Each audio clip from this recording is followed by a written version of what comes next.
Hello and welcome to Levant TV Headlines. Kurdish forces fighting the Islamic State group in the flashpoint Syrian town of Kobani on Wednesday cut off a key supply route used by the jihadists, activists said. A car bomb near a main Baghdad square, followed by a suicide bombing at a nearby police headquarters, killed 11 people and wounded 23, security and medical officials said today. French lawmakers will vote on November 28th on a proposal by the Socialist Party urging the government to recognize Palestine as a state, a parliamentary source said on Wednesday. Russia's deputy foreign minister said he was reasonably optimistic world powers can reach a nuclear deal with Iran by a November 24th deadline, despite big gaps remaining. Now let's take a look at the top headlines in today's newspapers in the Middle East. Starting with the Khalij Times, Dubai heralds a new era in integrated public transport as Sheikh Hamdan flags off the tram at Sufu.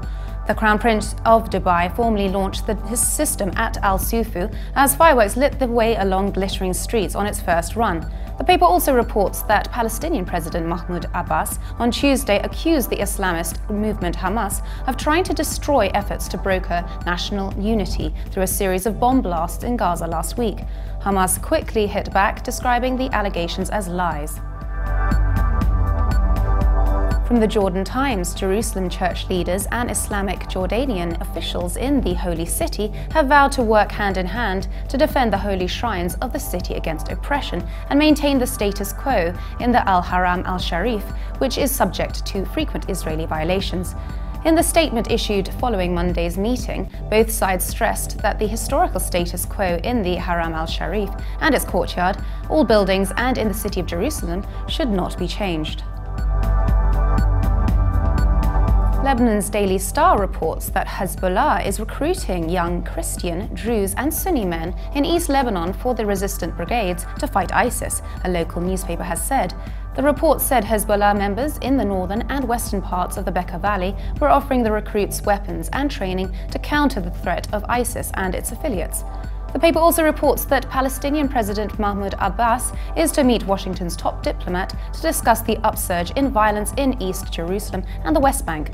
The meeting with US Secretary of State John Kerry will take place in the Jordanian capital on Thursday. Now let's take a look at the top Middle East headlines from the UK papers.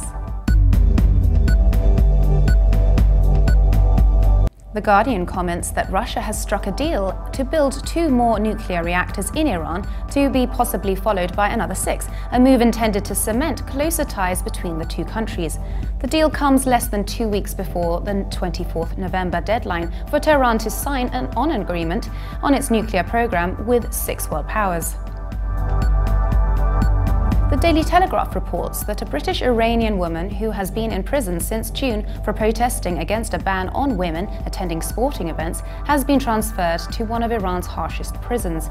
A top Iranian judiciary official on Monday denied earlier reports that Gonche Ghavami, a 25-year-old graduate of SOAS University in London, had been sentenced to a year in prison for spreading propaganda against the regime, a broad charge often used by the judiciary. Now let's take a look at the top Middle East headlines in international papers.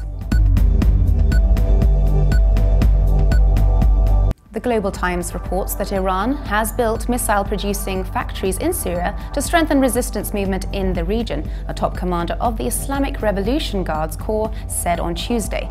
It added that Iran, the main regional ally of the Syrian government, supports the ruling party in Syria in its conflict with the opposition groups.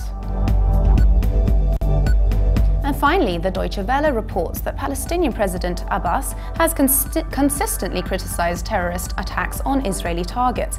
But now he is becoming the target of anger. 10 years after Yasser Arafat's death, fears of a third intifada are growing. As popular as Abbas is among Western politicians, he has become increasingly discredited among large parts of his own population who complain about his passivity on Israeli policy in Gaza and the West Bank.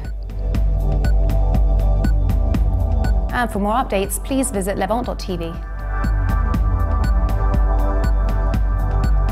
Thanks for watching. Be sure to join us again tomorrow. Bye for now.